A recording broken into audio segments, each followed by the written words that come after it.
Essentially, it's about the Second World War and the so-called Japanese interlude. Ito yung panahon na Filipinos were so excited preparing for the independence from the US. Tapos biglang papasok sa eksena ang mga Japanese. Uunahan nila yung pag-declare ng independence, 1943. No, yung inintay natin na 1945.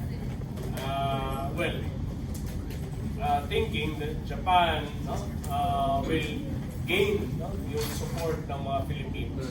Pero hindi nangyari. Isang independence uli ang naging aftermath ng Second World War. At yan ay yung recognition ng ating independence by the United States of America. Kasabay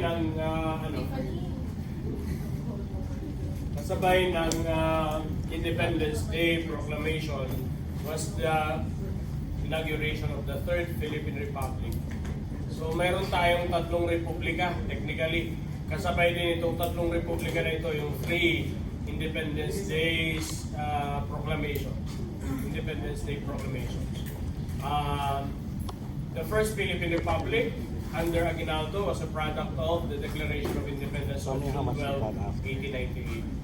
The Second Republic was a product of the Independence Proclamation by the Japanese, October 14, 1943. And the Third Republic was an offshoot of the Declaration of Independence by the Americans, July 4, 1943. So, doon sa old 100 peso bill natin, makikita ninyo sa likod ng pera na yan, yung symbolic lowering of the US flag and the symbolic raising of the Philippine flag. Yung historic na flagpole na yan ay yung nandito sa may monumento ni Rizal sa Luneta, sa TM Calao. It was controversial then because when it was repaired, I think the government allotted 3 million pesos just to repair that flagpole used for that independence.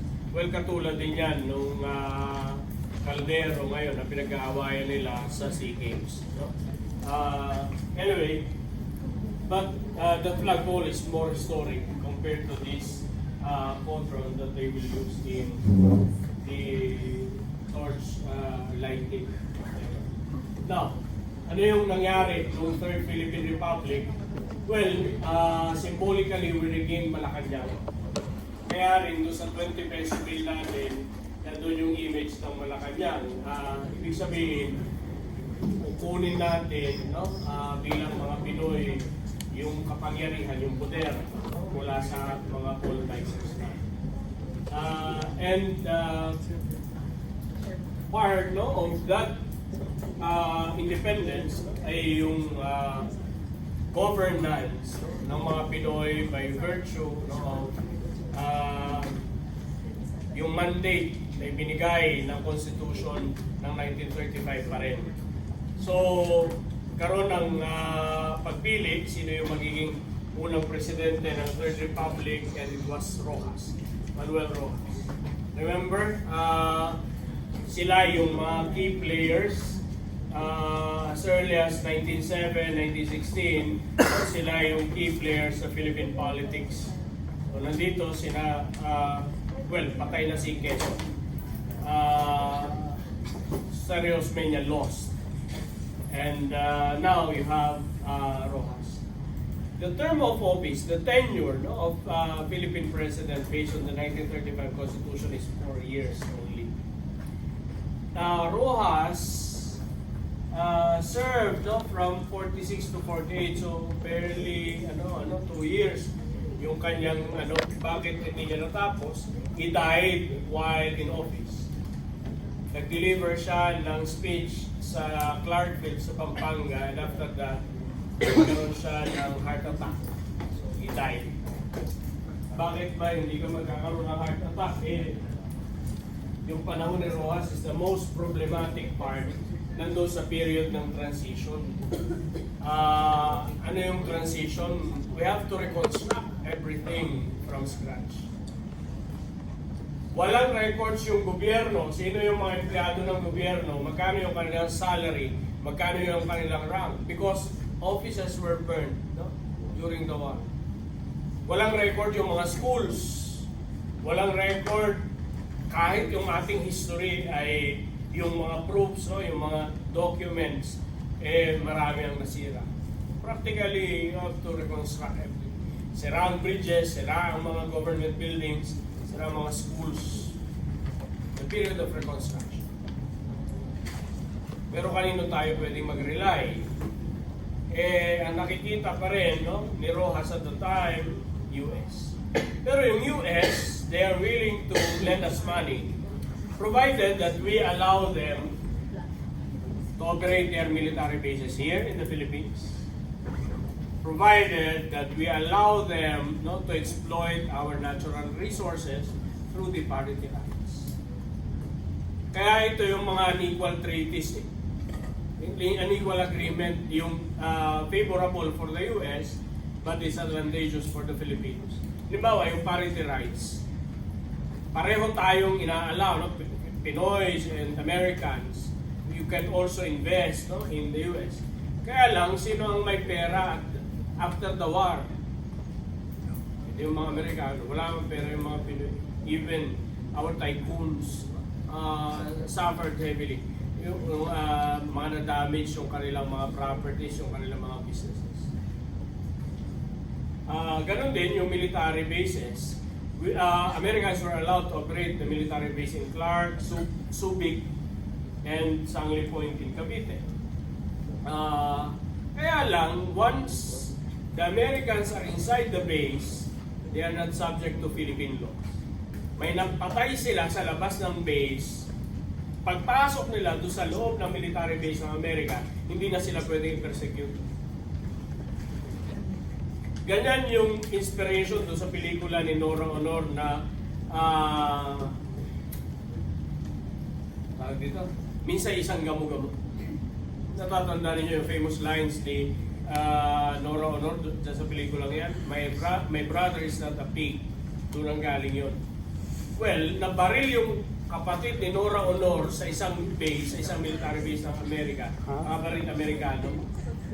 Very lame yung excuse ng American soldier na yan. Kasi according to him, akala daw niya isang baboy, no? Yung kapatid ni Nora Honor. That's why we should brother. Kaya yung dialogue na yun ni Nora Honor, kinalaman sa military bases. By the way, the military bases was approved 1946. It ended 1991 because of the eruption of Mount Pinatubo. Napwersa din umalis yung mga Amerikano kasi nasira yung mga military bases. Subic and Clark, particular. Rojas was replaced by Quirino. Siyempre, pangalan ng ito ng mga streets ngayon, ano? Rojas Boulevard, Quirino Highway. Mamaya, magsaysay in Santa Mesa, and then CP Garcia. I told you to take a picture. Ano pa? Laurel Avenue, sa may Malacanang. Ano pa? Marcos Highway, Aguinaldo Highway, meron na rin. Okay lang. Pangalan nila sila ng mga streets. But you have to remember, yung crucial role nila after we experienced the war. Everything was destroyed, even the moral fiber of the society. Kaya papansin niyo, isa sa magiging trajectory, no, ng mga batas at kahit ng gobyerno policy, no, governmental policy at this point, was to rebuild the nation by inculcating, by encouraging people, no, to become nationalistic and patriotic. Kaya merong isang batas dyan, mamaya, 1950s. Panahon ni magsaysay. Yung RA 1425, ito yung basis ng Rizal Bill. Rizal Law ito. Bakit kayo may pag-aaralan next semester, next term na ano, na Rizal? May batas. Now, well, going back to Quirino, Problema ni Quirino, after the war, naging walang hiya na yung mga Pilipino. Especially those who are in government service. Kasi isa sa mga isa sa mga na-create ng war sa consciousness ng maraming Pinoy. You have to secure your future, you have to secure your family, you have to secure everything. So you accumulate wealth hanggang kaya mong i-accumulate. Kasi akala natin wartime pa rin. Nung war, they were deprived of so many things. Looks okay na rin. So, problematic yung panahon ni Quirino. Yung mga peasants, yung former members of Ukbalahap, they again reorganized and they formed armed groups because, well, yung major issue sa countryside, sa mga probinsya, ang major issue is land reform. Walang lupa yung mga farmers. Trabaho, hindi sila magkaroon ng lupa kasi ang may lupa lamang ay yung mga landlords. But it was a big problem, no? Hanggang ngayon, kasi majority ng ating politicians are landowners, landlords. So how do you distribute the land? Sa pag-category. One important landmark law that Quirino passed was Quirino signed was the creation of Bangko Sentral ng Pilipinas, BSP. Central banking is an important feature of fiscal management sa pagmamanage ng finances ng isang nasyon, ng isang bansa. Importante, especially sa pagkontrol ng value ng currency ng central bank. 1949 yan. At tayo yung model ng mga central banks sa Southeast Asia. Tayo yung una nag-create. Well, it was a condition that IMF, International Monetary Fund, and World Bank set bago tayo tayo. Now, Quirino, later on in his presidency, became unpopular. So, ang bumalik sa kanya, the next election was Ramon Magsaysay. Ramon Magsaysay naman, very popular, no? Yung kanyang mga predecessors, lahat abogado. Si Magsaysay ay isang engineer, no?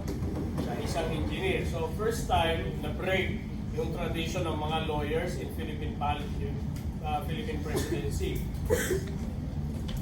Aside from that, Magsaysay also enjoyed this moniker, idol of the masses. Siya yung tinatawag na idol of the masses. Why? Naging symbol ng ordinaryong tao si Magsaysay na mula sa mahirap pwede kang maging successful. Parang gano'n. Yung usual formula ng mga teleserye, ng mga pelikulang Pinoy, yung mga underdog na nagiging successful. Ganon. Idol of the masses. Unfortunately, hindi rin natapos si Magsaysay yung kanyang term dahil namatay siya sa aksidente. Nag-plane crash, yung presidential plane sa Cebu. Pero may isang survivor, isang newspaper man survived. Pangalan ay Nestor Mata. Ang criticism kay Magsaysay is that he depended heavily sa mga Americans for support. Parang hindi pa rin nakat yung ties natin with our former colonizers. Kaya ang hanapin ng mga Pinoy, at yan din yung kanilang issue hanggang ngayon. Well, issue ng kahit yung mga activist, student activist, nung panahon ni Marcos, ang isa sa pinakamalaking issue nila ay intervention, foreign intervention in Philippine affairs, in Philippine politics. Especially the intervention of the United States. Medyo problematic.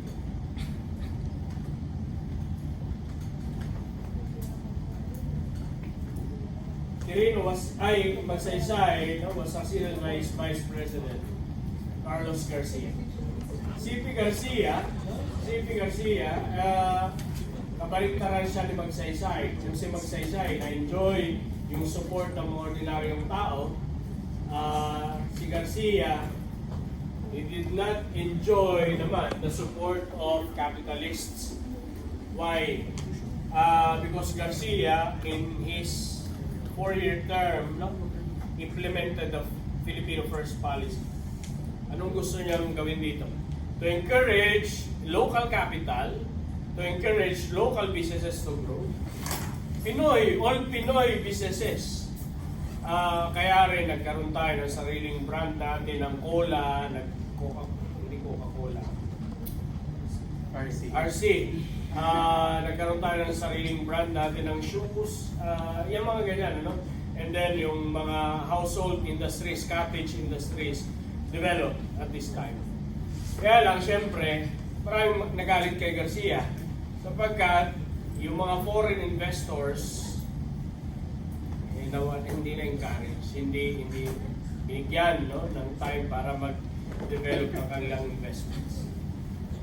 Ginamit nitong mga foreign investors yung kanilang pera para i-discredit si Garcia. That's why Garcia became an unpopular president. Popular. By the way, yung panahon ni Garcia na ito, no? Encouraging local capital, encouraging local businesses, hindi lamang yan sa Pilipinas nangyari. In fact, ito rin yung panahon ng Japan ay nagsisimula pa lamang yung mga family-owned industries, lalo na sa automotive. Ito rin yung time na nagsisimula yung mga family-owned industries sa Korea.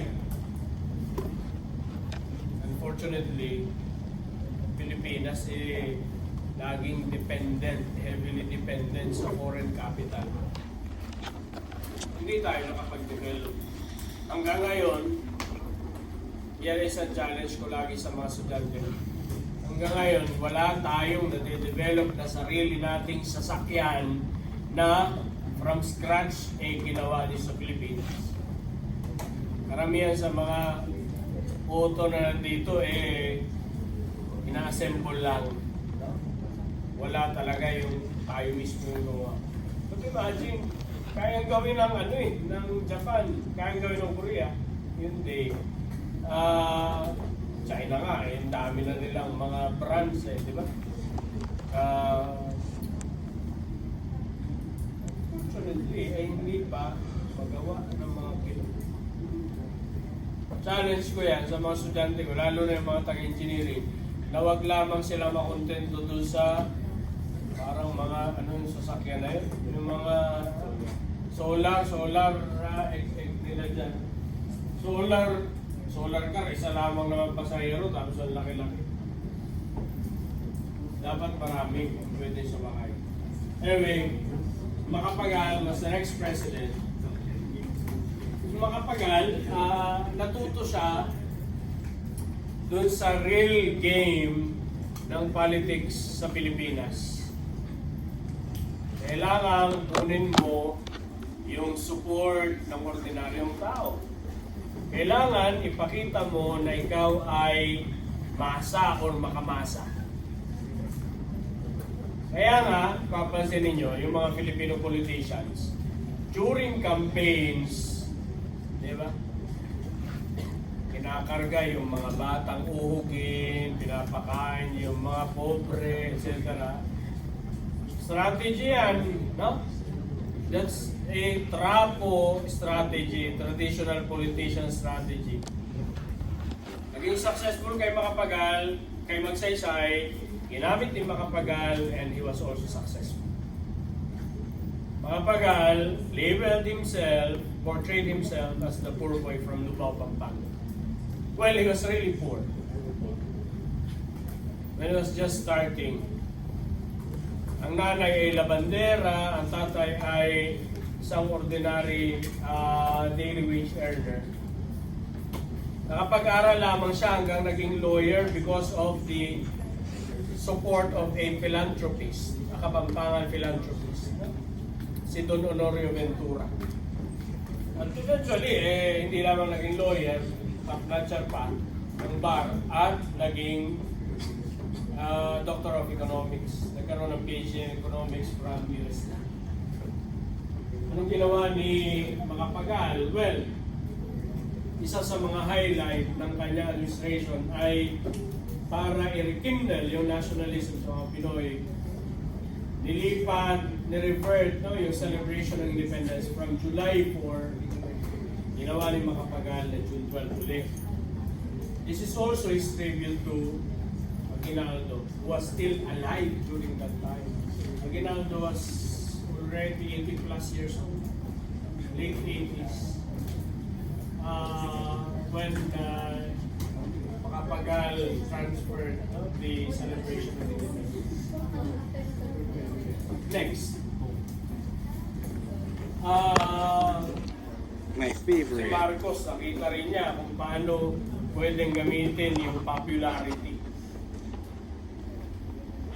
They capitalized heavily on campaign. At ang purpose ng campaign, ng kampanya sa eleksyon ay name recall. Kaya hanggang ngayon, ganyan din ang ginagawa. Kahit yung local politics dito sa Lasal, ulit-ulit yung pangalan, para ma-recall ninyo. Noon, ang name recall, kailangan papagawa ka ng pelikula about your life. Maswerte yung mga politiko na artista na kasi totoong may name recall sa kanila. But in the case of Marcos, he really spent money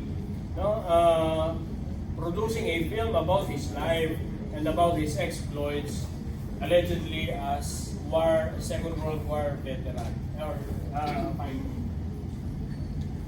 Marcos became president for 21 years. Yung kanyang first 4 years, from 65 to 69, was really fruitful.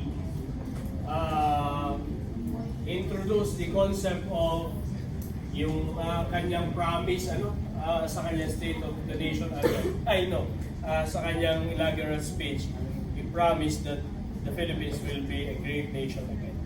Maraming mga Pilipino ang nag-English na support. Yung second part, that was the problematic part. The second term was a problematic term for Marcos. Well, yung international conditions din, financially speaking, ay problematic. Yung economic conditions. So, well, bakit sinasabi ng mga tao maraming naipagawa si Marcos? Obviously, 21 years siya sa office. So, dapat more than pa yung pwede magpagawa. Compare mo naman sa isang ordinary president na 4 na taon lamang, ano yung may papagawa mo? Siya responsable para ipatayo yung CCP, yung PICC. Yung complex na yan, art complex. He was also responsible in establishing medical centers in Quezon City. Heart, kidney, lung, etc. Pero, ang hindi naiintindihan dito ng maraming Pilipino na ipatayo yan ni Marcos dahil sa utang na hanggang ngayon ay pinabayaran natin. Nararamdaman ba ninyo? Nararamdaman ko ba? Nararamdaman ko. Kasi hanggang ngayon, napakataas ng tax na tinatanggal sa amin. Bakit kami kailangan kolektahan ng ganun kataas na tax? 32%, can you imagine? Before we receive our salary, 32% ang dinideduct ng university. What? Pakinggan ninyo yun, ganun kalaki. Pati ang parents ninyo. O bakit kailangan ganun kataas yung percentage ng tax? Kasi portion of that ay ibabayad natin sa ating foreign debt, sa ating utang na ginamit sa pagpapatayo nitong mga infrastructures. Bakit? Ang taas ng VAT, halimbawa, yung quarter pounder, no, na dapat binibili lamang natin for 50 pesos, sa McDo, ang quarter pounder ay 150. Oh, ang taas kasi ng VAT, ng IVAT. Diba? Hindi ganong naintindihan ng mga ordinaryong Pinoy ito eh. Sa kanila, simpleng makita mo yung infrastructure na nandyan, that's the legacy of an individual. That's the legacy of an administration. That's improper kasi hindi, well, pinatayo yan ang administrasyon, pero hindi judicious yung ginawang paggastos. Bakit issue hanggang ngayon ng foreign? Bakit ang taas ng tuition kahit sa mga private schools? Kasi mataas din yung fees na binabayaran. Diba? Kailangan pag-aralan at balikan itong period na ito. Well, yung second term ni Marcos ay lalong naging problematic because of the declaration of martial law. Siguro ito ang isa sa pinaka-popular na batas or presidential decree sa kasaysayan ng Pilipinas. Well, popular din yung RA 1425. Pero itong presidential decree na pinaka-natatandaan historically, PD, Presidential Decree 1081, signed by Marcos, declaring, placing the Philippines under martial law. Anong nangyari ng martial law? Well, nagkaroon ng unlimited powers. Ang Pangulo, nagkaroon din ng unlimited powers ang militar. At alam natin na kung unli ang kapangyarihan ng isang branch ng government, pwedeng prone ito sa abuse. At totoo na nagkaroon ng abuso. International courts recognized it. Nagkaroon ng particularly human rights abuse. You cannot deny it. Kahit anong gawin mo na cover up dito, totoo. May records ang korte, ang mga korte, ni human rights abuse. Well, let me clarify, no, the concept of human rights abuse. Ang human rights abuse ay ang nang-aabuso lamang ay ang government at yung kanyang mga institutions. Liwanag.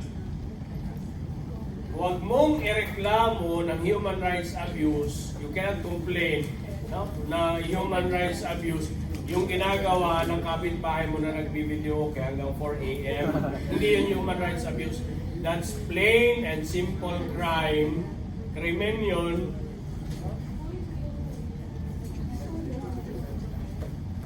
Yung kapitbahay mo na hindi nagbayad ng utang, hindi yun human rights abuse. Plain and simple crime yan, estafa. Anong human rights abuse? Kapag ang government kinuha ang lupa mo, kasi may construction, kinuha ng gobyerno ang lupa mo at hindi ka binayaran, it's abuse.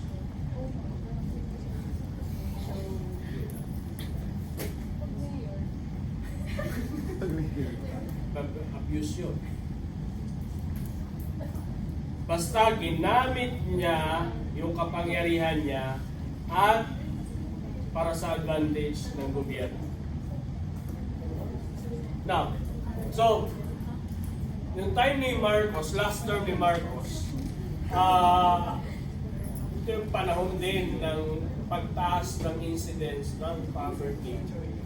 Pagtaas ng dami ng informal settlers. I'm not saying that ito ay panahon lamang ni Marcos. Earlier, mayroon ng informal settlers.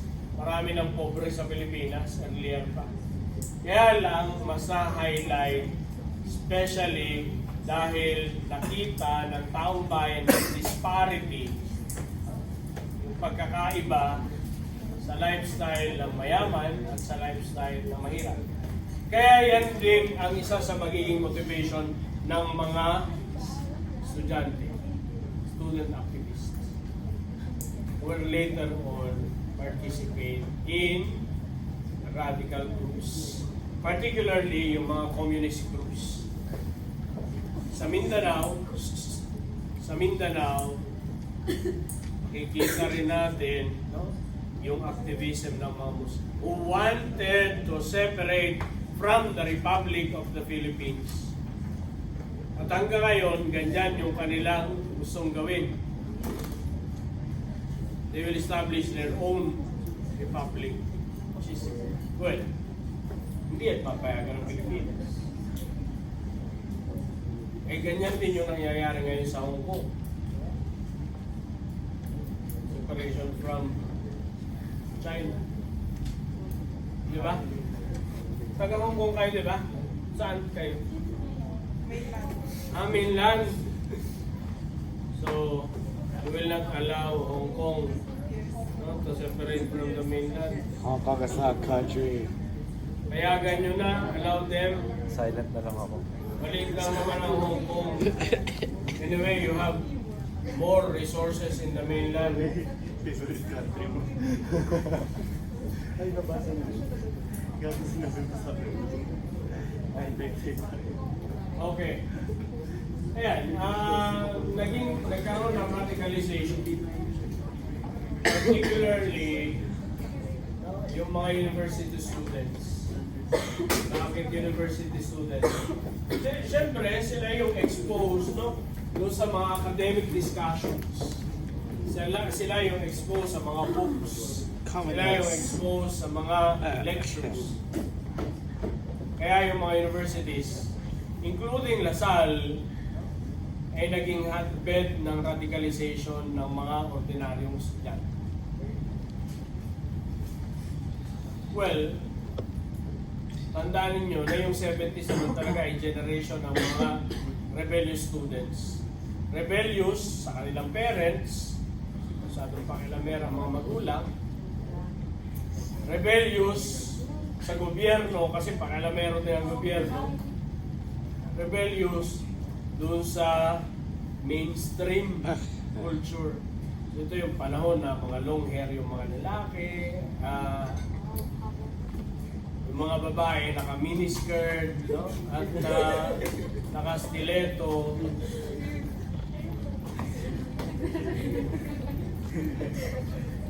Kasi conservative nun yung mga eskwelahan, di ba? Conservative.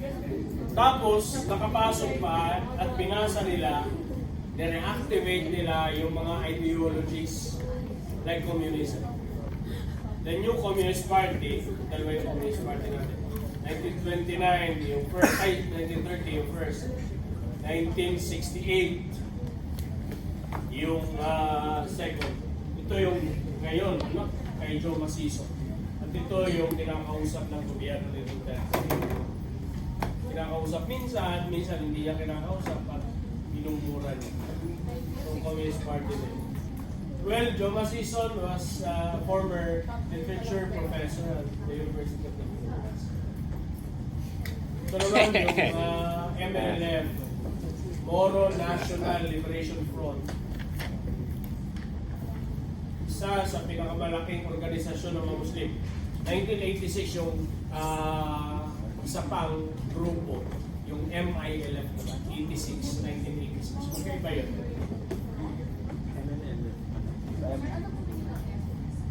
Front. Moro National Liberation Front. Yung MI Islamic. Moro Islamic. Okay ba yun? Kasi nagdaan yun. Meron pa rin silang concept ng national.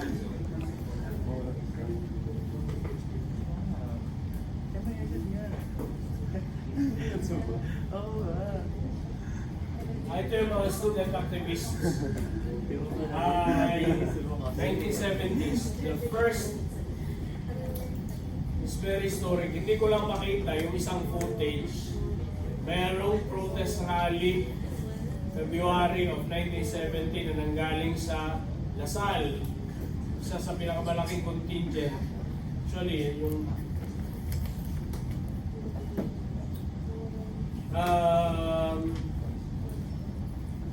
anong tawag dito? Na-capture ng video ng isang foreign press film ay press company. Nakita nila, no? At yung pagsisimula ng napakaraming rallies, protest, demonstrations, and mostly students yung involved. Ano yung issues ng mga students? Foreign debt, intervention of the US in our political affairs, poverty, yung disparity dun sa buhay ng mahirap at buhay ng mayaman. In fact, pagka tinignan ninyo, very idealistic itong mga kabataan. Hindi sila natakot kung mamamatay pa sila.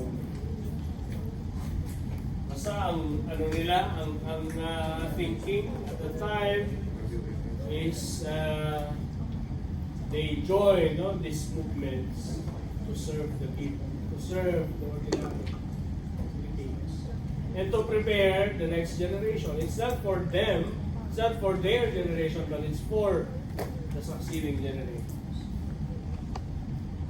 Yung mga isa sa pinakamalaking protest rally, ito yung front ng National Museum ngayon sa may Burgos, Padre Burgos. 1970, and then yung ibang mga individuals. Mga doctors na pumunta sa countryside para magtrabaho, student leaders, Morena Barros, Edgar Hobson, religious peoples katulad ni MacLean Dulan, Leon Alejandro is a traditional politician from Labon. Yung listahan dadami. Pero yung decisive na kamatayan at magiging symbolic death ay yung kamatayan ni Ninoy. No, Ninoy was a traditional politician. Walang pagkakaiba kay Marcos. He's an ambitious young man. He became mayor of Concepcion, Tarlac at a very, very young age, hanggang sa naging senador. And by that time, he was already eyeing yung presidency. Pero, yung pagkamatay niya is symbolic na pwedeng mag-unite sa lahat ng mga factions na laban kay Marcos. Kaya, yun yung impact ng kanyang kamatayan. Not the heroism per se, kundi yung paano siya namatay. At in the context of their fight against dictatorship, against Marcos. Wala na, by the way, yung martial law at this point. Martial law was lifted after 10 years, 1981, when it was lifted. More or less, 10 years. So, yung kamatayan ni Ninoy, kanyang body, yung kanyang kamatayan was an important icon. So, nagpatuloy muli, nabuhay muli yung mga protests. Katulad nung nangyari ng first quarter storm ng 1970. So, buhay uli, yung mga protest against Marcos, against the government. Ito yung funeral cortege ni Ninoy going from Santo Domingo Church in Quezon City going to Parañaque, Manila Memorial. Manila Memorial sa Kalibig sa Quezon. Tapos, dahil nagkaroon ng consolidation, at least, nagkaroon ng unity, yung magkakaaway ng mga factions against Marcos, hanggang sa ang naging end result ay yung EDSA 1986. Ito yung EDSA. Nung time na yun, ganito yung protest. Well, maliit lang noon ang EDSA. Parang 4 lanes lang. During that time. So literally, pwede kang, it's a highway yun pero pwede kang tumawid sa highway. 3 days, no? At yung revolution eventually ay magiging dahilan para i-overthrow ang regime ni Marcos.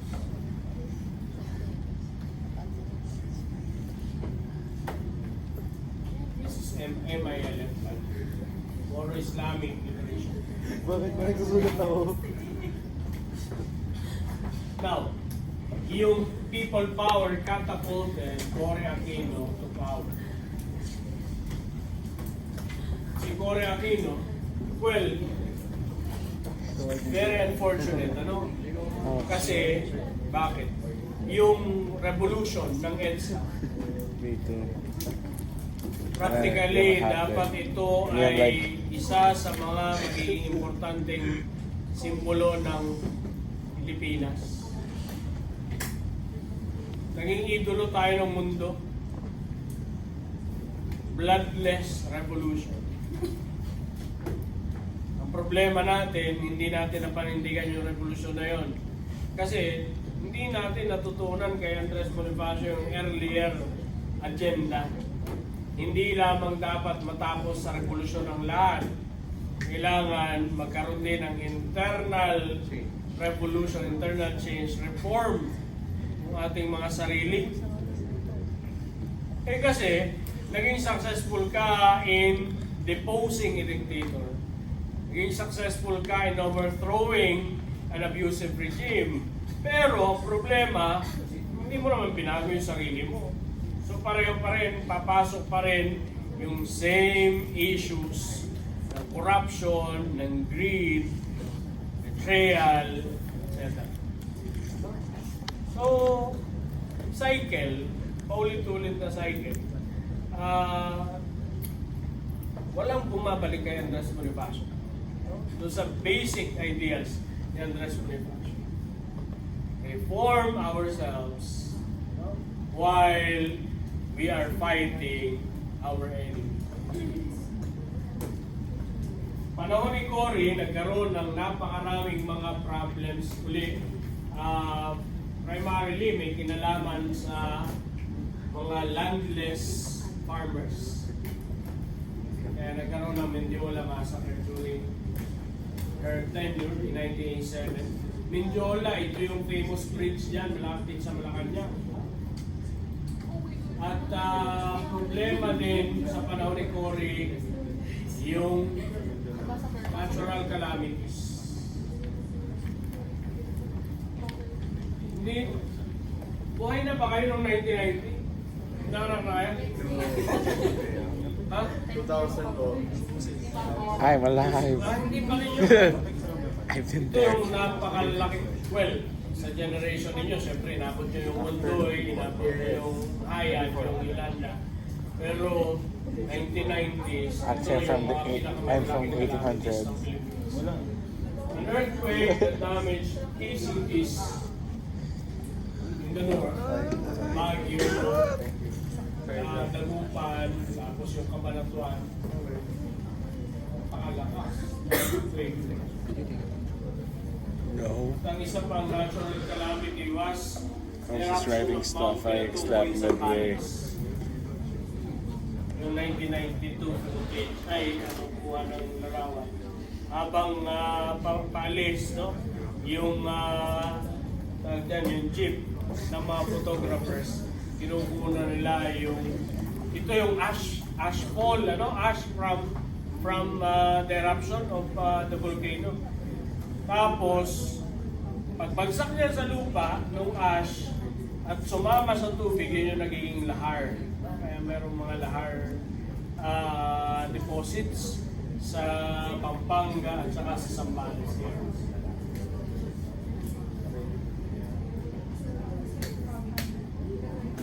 Now, Aquino was succeeded by FBR. So hindi pa rin pala kay tao noong 1998, no, when FBR's term ended.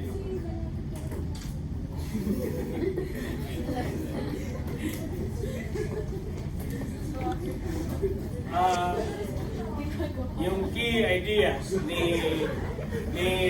Ramos, prospective, ano yung mangyayari sa ekonomiya ng Pilipinas. So, yung kanyang slogan ay yung Philippines 2000. Essentially, ang Philippines 2000 isang pangarap, isang dream, no, para sa Pilipinas, para maging isang newly industrialized country, NIC. Newly industrialized country pagdating ng year 2000. Kaya sa time ni FBR, binuksan yung napakaraming export processing zone. Kaya lang, yung orientation natin ay export pa rin. Yung development internally ng ating ekonomiya, very little lamang yung binigay natin. We celebrated in 1998 the centennial of our independence. So, hanggang sa panahon ni ERAP, sineselebrate natin ating yung centennial natin.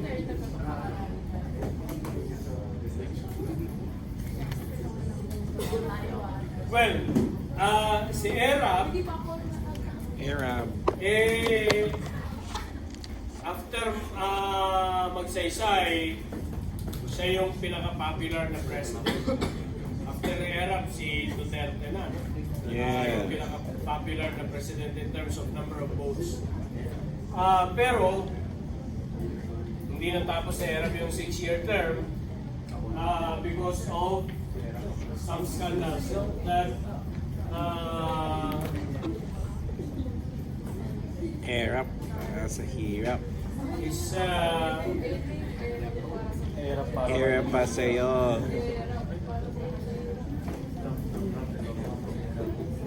nakita niyo paano ginamit talaga at in-abuse ng taong bayan, ng mga politiko, yung pagiging mahirap, yung pagiging pobre. Diba?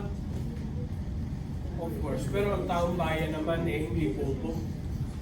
Sabi ko nga, alam, i-discern ng taong bayan kung sino sa mga politicians na genuine, kung sino ginagamit lamang yung pagiging pobre, pagiging poor, pagiging makamasa. Yun pa rin ang key. Kaya kung kayo mga nag-aambisyon na tumakbo dyan sa mga USG na yan, dapat ipakita naman niyo kung gaano kayo ka-genuine at hindi simpleng memorized speeches lamang pagtayo ninyo dito sa harap. Anong naging problema ng harap? I-issue ng wedding. Ano ba wedding? Alam niyo wedding? It is a numbers game na hanggang ngayon ay illegal pa sa Pilipinas. Pero marami. 1 to 37 yan. Nung bata ako ay bet collector ng wedding. Kubrador ako ng wedding nung bata ako. Pipili ka ng combination ng numero from 1 to 37. Pwedeng parehong numero, 37. Ngayon, pag tumaya ka ng piso at nanalo yung bet mo, yung piso mo magiging 700 pesos. Ganun kalaki. Kaya kahit yung mga ordinaryong tao talagang wala silang perang pambili ng kape, ang pambili ng rice. But ERAP didn't finish his term. He was replaced by Gloria, the best Alam na ninyo ito.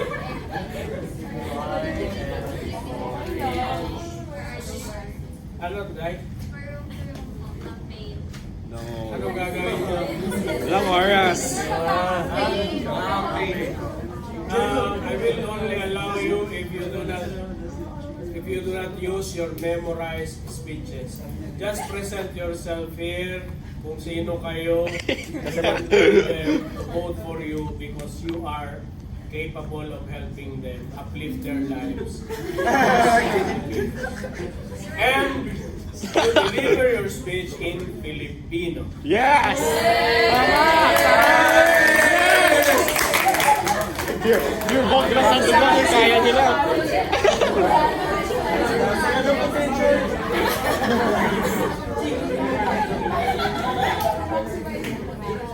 Sinasagot. Sabi niya, sir, and then, nag-discard yung I don't remember his speeches.